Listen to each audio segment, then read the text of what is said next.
आम्ही मोहोळ शहरातील सर्व नागेश भक्तांनी मागील ज्या 7 दिवस मागील 8 दिवसाखाली जी चोरी झालेली आहे नागनाथ मंदिरामध्ये, त्या निमित्तानं आम्ही आज पोलीस स्टेशनला एक निवेदन अर्ज दिलेला आहे की जो आपल्या चोरी केलेला पुजारी आहे त्याच्या कठोर अशी कारवाई व्हावी.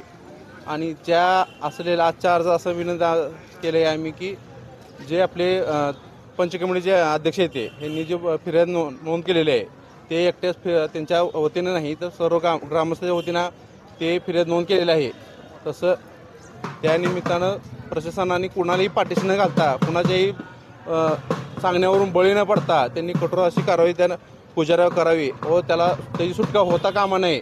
कारण की मोहोळ शहरातील सर्व नागेश भक्तांची तीव्र भावना आहे की अशी चोरी आपल्या ग्रामदेवतेच्या होत असेल अशी ज्यानं नेमणूक केली आहे ह्याच्यावर कारवाई व्हावी आणि सखोल अशी चौकशी करण्यात यावी आणि त्या पुजाऱ्याला इथून पुढे कुठल्याही देवळात मान भेटू नये अशी आमची विनंती आहे. त्याच्या मार्फत कुठलेही त्याला अधिकार नाही की त्यानं चकत्या बनवून दुरुस्त करायला द्यायची, पण त्यांना असं प्रशासनाला बसवण्यात येत आहे की तो चकत्या स्वतःहून त्यानं स्वतःहून दुसऱ्या सोनारास पावत्या दिल्या त्या आणि त्या निमित्तानं तो त्याकडून चकत्या बनवून घेत आहे असं दाखवलेलं आहे. मुळात त्याला कुठलाही अधिकार नाही आहे, तो अधिकार पंचकमिटीला आहे. पंचकमिटीनं एखादं सोनं खराब झालं असं काय तर पुजाऱ्यानं पंचकमिटीला सुपूर्द करायचं आहे सांगायचं असं झालं. पंचकमिटीनं मूळचा जो सोनार आपला पंचकमिटीचा आहे त्याच्याकडून बनवून घ्यायचा आहे तो.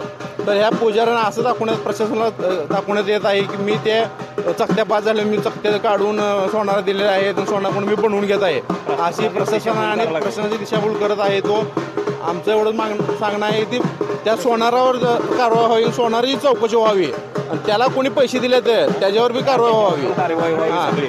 जे काही पंचकमिटीमार्फत आणि जो काही देवस्थानमार्फत जे चुकीचं काम चालू आहे ते त्वरित थांबवावे अशी आमची विनंती आहे.